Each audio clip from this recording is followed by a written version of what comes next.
I think we can all agree that Lobo and Deadpool are two of the most beloved characters from their respective companies.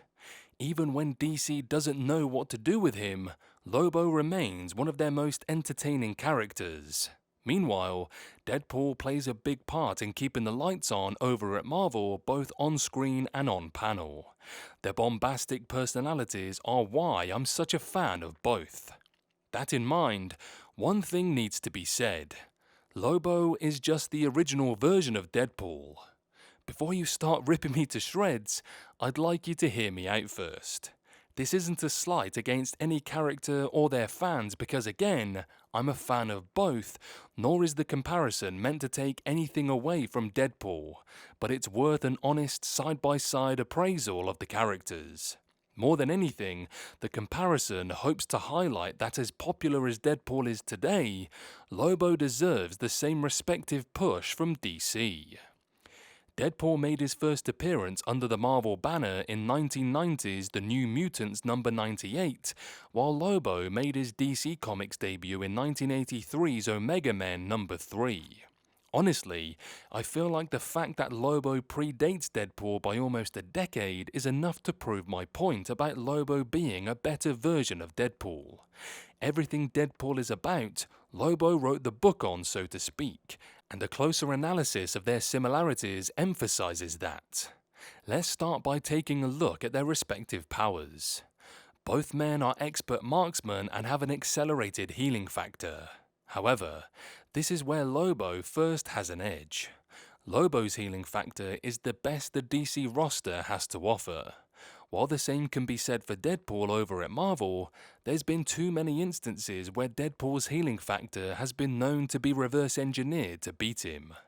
After all, in current continuity, Wade Wilson is permanently dead because someone found a way to beat his healing factor. We haven't seen anybody able to beat Lobo's healing factor, at least it's rare. Lobo can regenerate from a single drop of blood, but he's also a character skilled enough that he is rarely in a position where he needs to.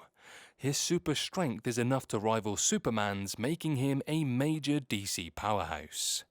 Meanwhile, Deadpool routinely finds himself mangled, severed, decapitated, and on the brink of death.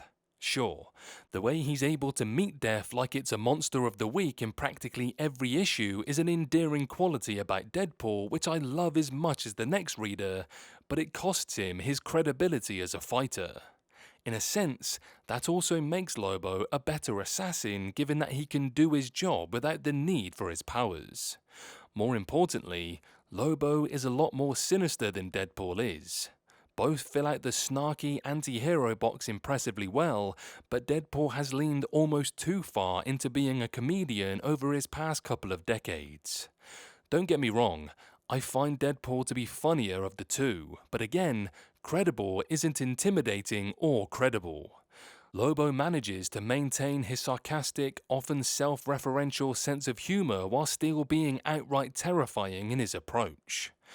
Looking at the comparison between the two characters, when we take into account all of the similarities between Deadpool and Lobo, it leaves one to wonder why Lobo isn't on the same level as Deadpool in the mainstream. Think about it. Deadpool is practically Marvel's biggest draw at the moment in terms of casual audiences.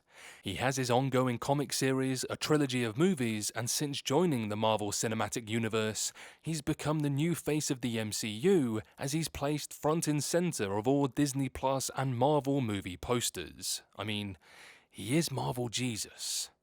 This begs the question of why his counterpart Lobo doesn't have a more prominent role.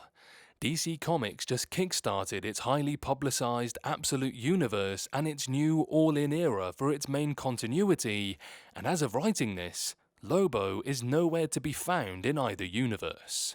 It mystifies me why Lobo doesn't get the same kind of push that Deadpool has from Marvel, and given that Lobo is a better version of Deadpool, it doesn't make much sense to me why he isn't used in a greater role by DC.